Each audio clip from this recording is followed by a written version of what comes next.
بسم الله الرحمن الرحيم. السلام عليكم ورحمة الله وبركاته.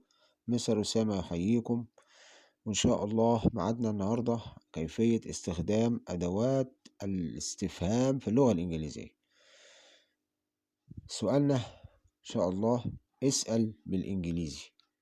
يعني إزاي أسأل بالإنجليزي؟ يعني إحنا هنشرح إن شاء الله أدوات الاستفهام في اللغة الإنجليزية وإزاي نستخدمها بسهولة في المحادثة بتاعتنا، في الكلام الدارج اللي ممكن نتقابل بيه مع شخص أجنبي أو شخص ما يعرفش اللغة العربية، وإزاي نتحدث معاه. هنفترض إن شاء الله كنوع من التشويق أنت ماشي في الشارع إن شاء الله كده، وبعدين قابلت واحد إنجليزي من السياح، فإيه أول حاجة تخطر على بالك كسؤال تسأله له؟ إيه أول سؤال تسأله له؟ يعني إيه أول سؤال ممكن يخطر على بالك؟ هتقول له زي ما احنا شايفين كده بأداة الاستفهام what. دي أول أداة من أدوات الاستفهام، وإن شاء الله هنفرد حلقة خاصة لكل أداة من أدوات الاستفهام، وده يتطلب إن شاء الله منكم المشاهدة والمتابعة والمشاركة، لأن الموضوع ده هام جدا وبيستعمل، وهو ده اللي احنا هنخش فيه مع باب إزاي نتحدث بالإنجليزية. وهذا الأسلوب يستفيد منه كافة المستويات في اللغة الإنجليزية، مبتدئين والمتعلمين وغير ذلك. what معناها إيه؟ what ما أو ماذا.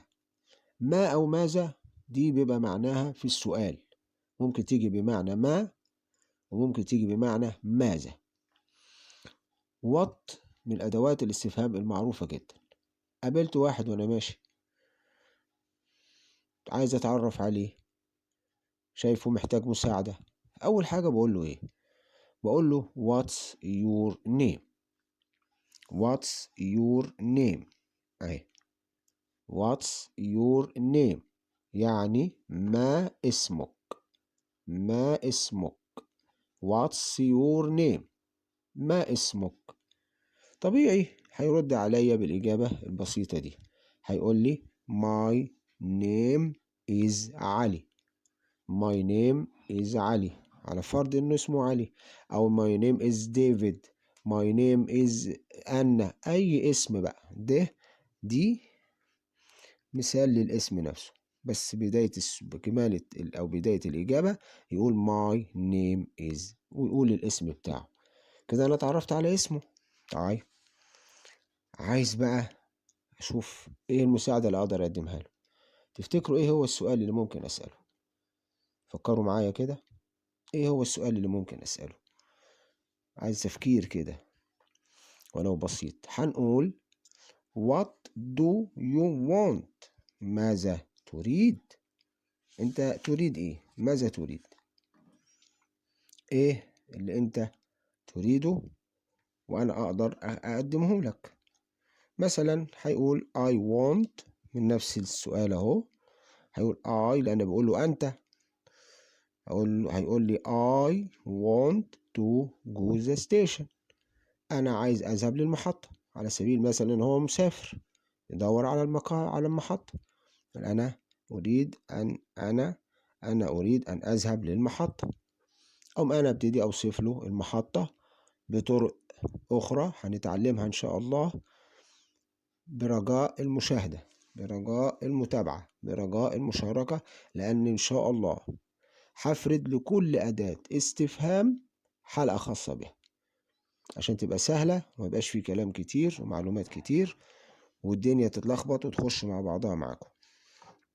طيب بعد ما سألته ماذا تريد، ممكن هو بقى يسأل، هو بقى ممكن من حقه يسألني what time is it. what time ما الوقت. what time يعني بالبلدي كده الساعة كام. what time أنا أرد عليه أقول له إيه بقى؟ أقول له it's 6 o'clock. 6 ده رقم، ممكن أقول it's 7 o'clock، it's 8 o'clock، it's 9 o'clock، على حسب الساعة في وقتها اللي أنا برد عليه بيها. it's 6 o'clock، it's 7 o'clock، وهكذا. أسئلة بسيطة إزاي وأقدر إن أنا أتحدث فيها مع شخص أجنبي ببساطة وأساعده بسهولة بحيث إنه يجد مساعدة مني. في سؤال دارج أوي أوي أوي إحنا كلنا بنقوله بنعرفه، ويمكن معظم اللي بيتعلموا اللغة الإنجليزية على كافة المستويات عارفينه. What are you doing؟ ماذا تفعل؟ يعني بتعمل إيه؟ What are you doing؟ What are you doing؟ ماذا تفعل؟ هيقول I reading a book مثلا، I watching the television، I playing football بلعب كورة. ولاحظوا إن هنا لما بيسأل بوات ممكن وات دي زي ما عرفنا في الضمائر إنها بمعنى أنت، أنتي، أنتم، وبالتالي ممكن أسأل بالسؤال ده واحد أو اتنين أو تلاتة، ذكور أو إناث أو مجموعين مع بعض.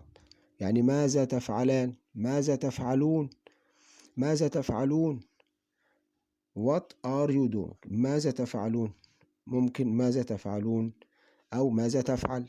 هذا السؤال يستخدم مع المفرد والجمع، يعني احنا عارفين ان الانجليزي مفيش فيه مثنى. هنا برضو السؤال اللي فوق ده What do you want؟ ماذا تريد؟ ممكن يجي بمعنى ماذا تريدون، هما اتنين او اكتر، لان انت تاخد بمعنى انت، انتم، او انتي. What طيب شوف وات هنا كمان وات استعمل معناها بما أو ماذا. لما بسأل عن الاسم هقول what's your name، فبقول له ما اسمك، ما اسمك. لما جيت سألت ماذا تريد فجت بمعنى ماذا، أهي ماذا جت هنا what's your name ما اسمك ما، وجت في السؤال التاني ماذا تريد بمعنى ماذا، ماذا تريد. هنا برضو جت بمعنى ما الوقت what time is it. هنا جت بمعنى ماذا تفعل أو ماذا تفعلون. عشان كده إن أداة الاستفهام what بتيجي بمعنيين ما أو ماذا، ما أو ماذا، وتستعمل للاستفهام العام. أنا بسأل على حاجة معينة، ما هذا، ما هذه. إحنا كنا قبل كده قلنا في أدوات الإشارة، واللي ما تابعش معايا هذه الدروس نرجو منهم مشاركة والمشاهدة، لأن بتيجي بمعنى what is this ما هذا. فاكرين في أدوات الاستفهام what is this، what are those، كلها بنستعمل أداة السؤال what. عشان كده أداة الاستفهام دي مهمة جدا، وأنا حبيت أبتدي بيها وأفرد لها حلقة خاصة، وإن كانت مش طويلة ولكن موجزة فيها المعلومة اللي تستفيدوا منها كلكم إن شاء الله. what من أدوات الأسئلة، في هتقابلنا بعد كده أدوات أسئلة عديدة. الأمر يتطلب المشاهدة والمتابعة معايا، عشان بإذن الله هنفرد لكل حلقة أداة من أدوات الاستفهام. زي مثلا الراجل الأجنبي ده كنوع من التشويق، ماذا تريد؟ هيقول أنا عايز أذهب للمحطة. طيب ممكن أسأله طب من أين أنت؟ مش ده أمر وارد؟ مش أين أو من أين جئت؟ يعني جاي منين؟ أنت من فرنسا ولا جاي من إنجلترا ولا جاي من أمريكا ولا. ففي أسئلة هحتاجها كتير قوي في استعمالها. أولها what، وهيجي بعد كده أداة سؤال إن شاء الله في الحلقة الجاية بمعنى where أين، أين، أين، أين. وفي أداة استفهام تانية who معنى بمعنى من، وفي أداة استفهام بمعنى when متى. أدوات استفهام عديدة، محبتش إن أنا أوجزها أو أجملها في حلقة أو حلقتين عشان ما تبقاش معلومات كتيرة ترتب عليها إنها تخش ببعضها، تبقى ثقيلة على الفهم وصعبة في الاستخدام.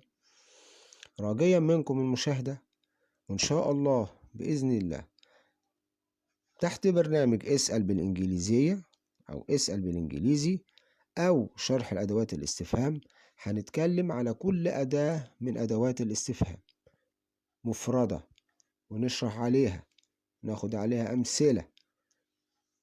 ولو اجتهدتم شوية وحفظتم هذه الأدوات وهذه الأسئلة: What's your name؟ ما اسمك؟